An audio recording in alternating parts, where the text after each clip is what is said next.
Suspense. And the producer of radio's outstanding theater of thrills, the master of mystery and adventure, William N. Robson. Talent is an elusive and mystifying phenomenon, and one of the most curious things about it is that it manifests itself in the most unexpected places. One of the most talented sound men in radio broadcasting is Tom Hanley. We did not know until recently that he possesses another talent. He is an extraordinarily fine writer. It is his radio play you are about to hear. Listen then to Tom Hanley's terrifying story, Misfire, which begins in exactly 1 minute. And now,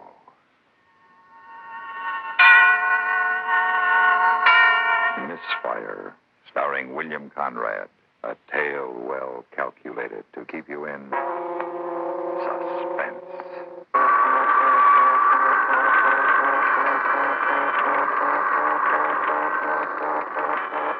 Ground Zero, somewhere on the desert.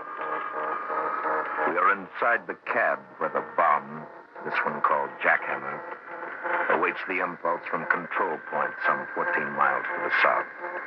Electronic gossips hum and throb their chatter about the health of the patient, suspended 500 feet above the desert floor. But the unfeeling machines neglect to mention a human factor this morning. An imprint of carelessness. A small metal wrench jammed in the track of the electronically controlled door. A shift of sand occurs against one of the great steel legs gripping the desert, and a brown-backed desert tortoise trundles out for a look at his world. A world of sage and sand and space, stretching endlessly off into the darkness. No man is in sight. Now, that is good.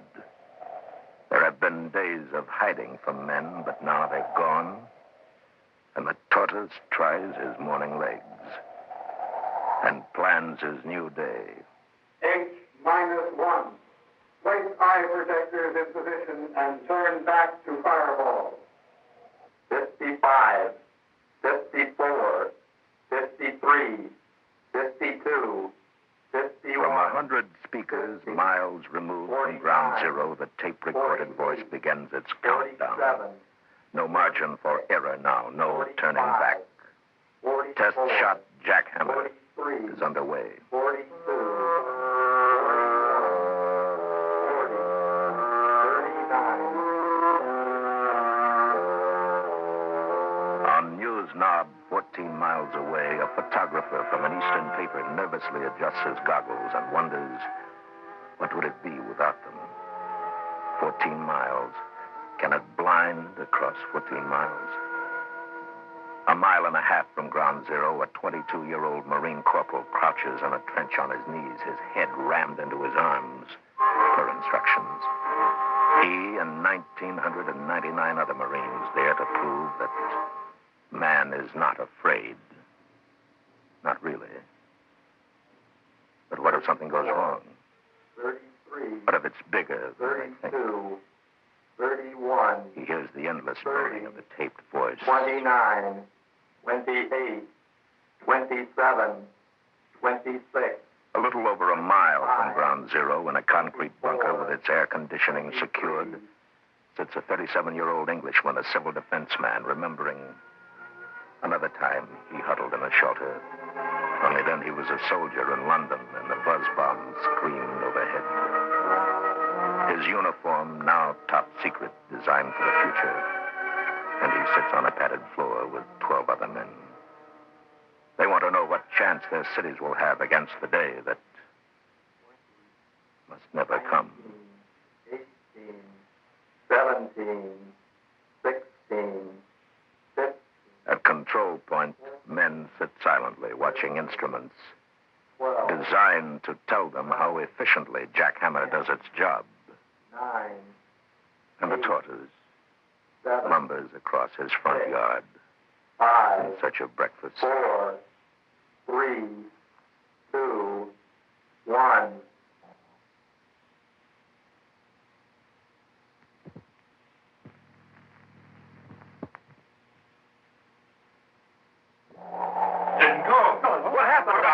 misfire. It's a misfire. Attention all personnel. Attention all personnel. This is Dr. Thurston. Test shot jackhammer is incomplete due to undetermined failure. Maintain position till further notice.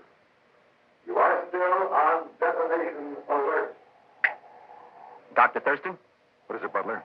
Everything was normal on my phase until H-49. Grant, that would coincide with your variance, wouldn't it? Yeah, but Frank, you shouldn't have had any reading at all at that time. On the sub-relay meter, I didn't. It showed normal, and then there was a complete negative to zero response. Then there it is, Dr. Thurston. It's an on-site rejection of voltage. Huh. In other words, the fault lies at ground zero. According to these data, yeah. Well, can correction be made from here? We can't have anybody going out there. No, after we check the monitor lists. There's one consolation, Dr. Thurston. What's that? We put it together. We ought to be able to take it apart. Yes. Yes, we ought to. But can we? The second act of Suspense continues in 1 minute.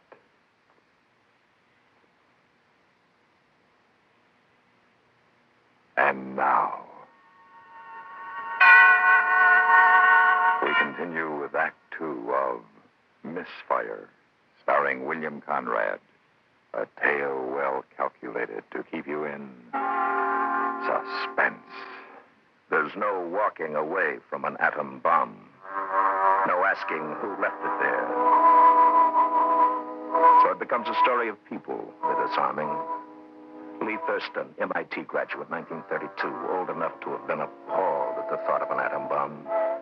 Scientific enough to accept it. Human enough to demand influence in its use.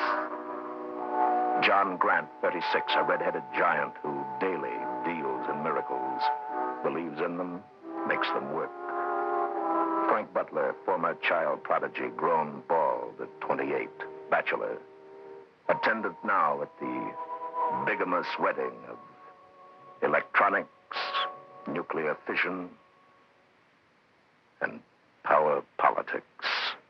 An on-site test is the only way to check it out. No, Butler, that would mean 2 men at ground zero. But there's no explanation for what we're finding here. He's right, Doctor. If we accept our data, we have a power failure originating at the cab itself. With the risk of delayed detonation, Grant. You can't forget that. I'm not. There are 2,000 Marines and 12 CD men out there. How long can they wait? Dr. Thurston, Yes, what is it? General Matting on the phone, sir. Wants to know if he can evacuate yet. No, not until we know more about the cause of the misfire. I'll let him know. Yes, Oh, Winship. Yes? Tell the photo lab I can't wait any longer for those final pictures of the patch band of the bomb. I will, sir. For now, we'll go over those monitor checklists again, gentlemen. We mustn't have any errors.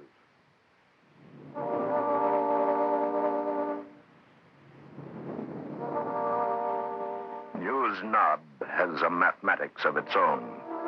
The bomb plus the names of the men in the control point plus a little background data equals a story.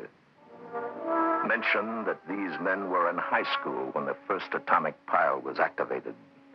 Mention that it would have taken that first pile 150,000 years to make enough plutonium to satisfy the bomb. Point out how the Cold War overcame all that. But tell mostly of the struggle to stop Jackhammer this morning. Hello, New York? Give me Barney, will you, honey? Tell him it's Pierce. Yeah, well, then call him at home. It's important. Hey, where'd you get the coffee? I need some. I'm freezing over here. Here you go. Hey, thanks a lot. Hello, Barney. Now, listen, you better call that off and go on into the office. This may develop into something out here. The bomb didn't go off. No, not a delay. It just didn't take. Well, the rumor we hear is that the last boys to hook it up are going to have to go out and coax it down. How do I know who it'll be? Yeah, I know that's what I'm here for. I know. Yeah, and Barney, don't call me. I'll call you.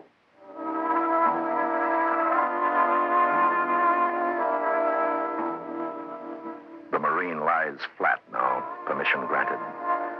He hears wasted advice from his nearest neighbor on how to run an atom bomb test, but he thinks about Vegas.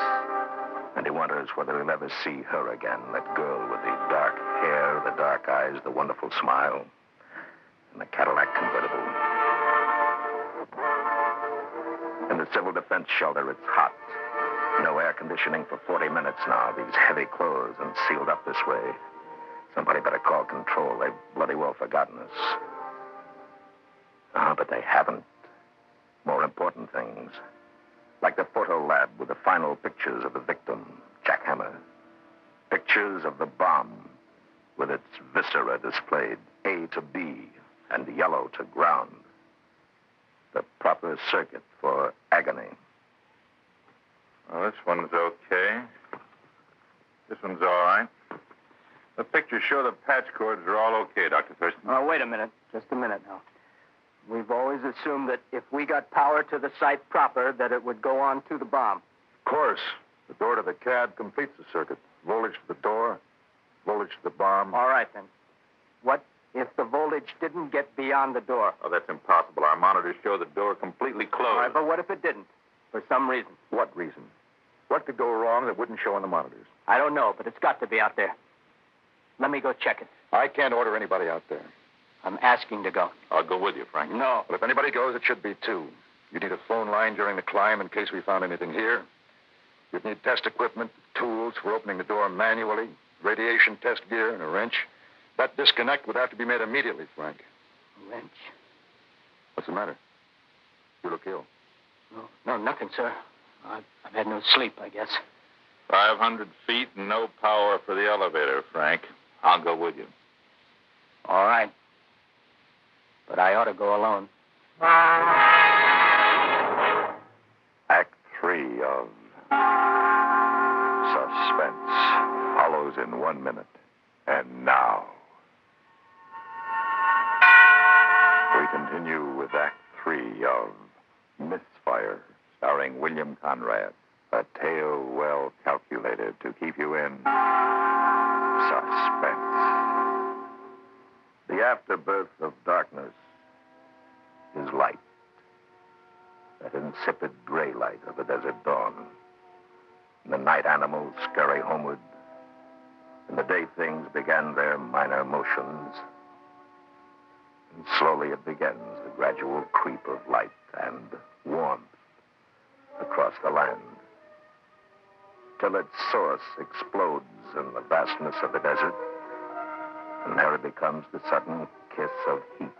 Heat that warms, heat that kills, and the in-between heat, the heat that expands.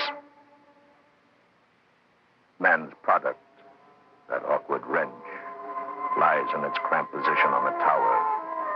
Having severed the connection to the bomb, it tries to make amends by stretching, ever so slightly expanding encouraged by the sun. The electronic condensers on the door await their cue, metal on metal.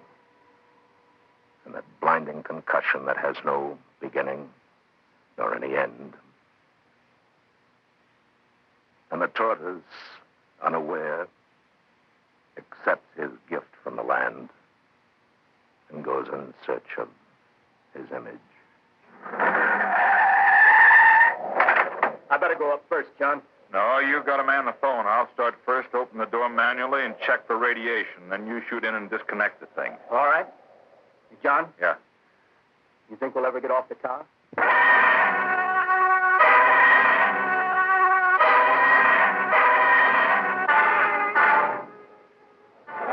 Hello, Barney. Now, listen, they've started climbing the tower. That's right, 500 feet. I don't know how many stories that is. The Washington Monument is 550, I think, but... Now, look, get this, Barney. Play this one straight, will you? No heroics. This one will stand on its own. Sure, we're in a detonation alert. Well, who knows what's going to happen? Fear of falling. It never goes away. It only becomes conditioned to the environment, and 500 feet straight up has no relation to man. To look down or not to look down, this becomes the problem. Then what do you look at? The eyes of the man below you? No. No, they reflect the fear of two men. The expanse of dry lake, do you look at that? No. It shimmers in the coming heat and brings on the dizziness. Or do you look inside? At the fear of God?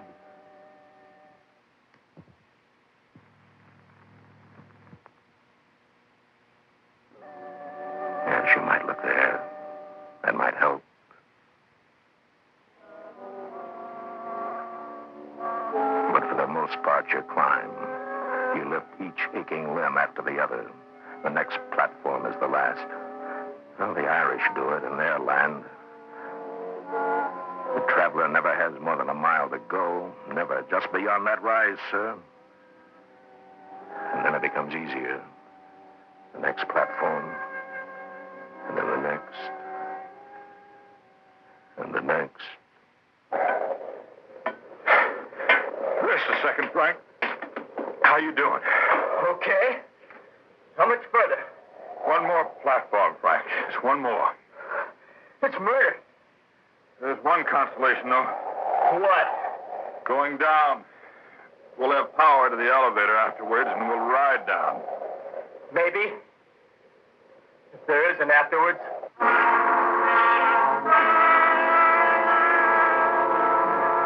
on the phone and tell Dr. Thurston we're here.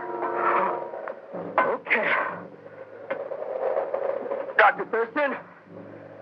Dr. Thurston? Yes. We're at the top. Good. Have you found anything? Grant is at the door now. We'll make a manual entry as soon as we can. Good. Frank, tell him to read the voltage sheet on this door. I don't think it's completely closed. Check the voltage sheet on the door, Doctor. Hey, Frank, come here. What is it? Yes, hello. Were you talking to me? Hold it, Doctor. There, can you see it? Here. Look, from here. There's a small wrench. Oh, no. It's wedged in the door there. You see it?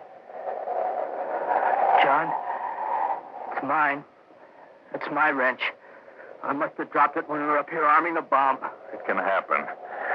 Look, through the glass. It severed the detonation circuit. That's what happened. But it completed the door contact. Sure, that's why the monitors didn't show it. Good Lord, Frank. Look how close it is to making contact. John, that's going to go any second. Take it easy now. Move and shade that thing. Heat expansion will set it off. How's this? Give me the phone. Dr. Thurston. Dr. Thurston, can you hear me?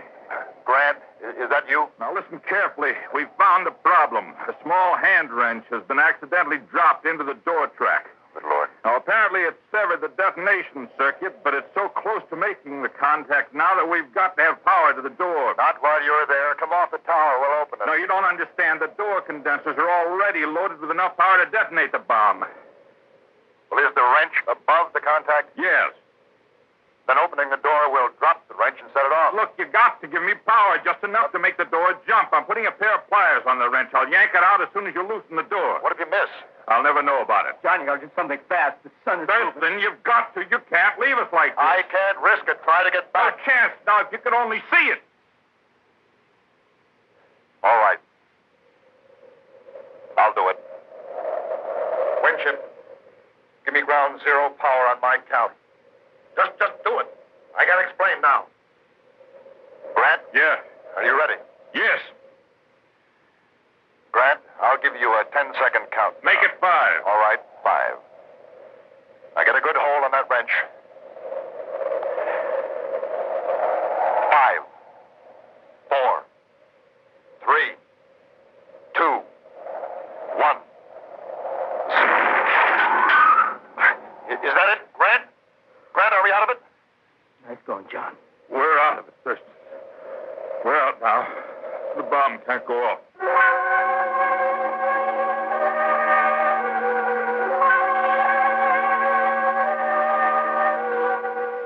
The desert sun works its subtle magic on the wrench, expanding ineffectually on the platform floor.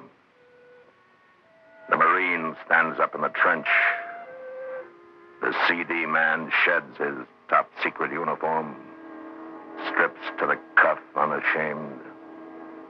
The newsmen converge on ground zero. The redhead and the young, bald man hop from the welcome elevator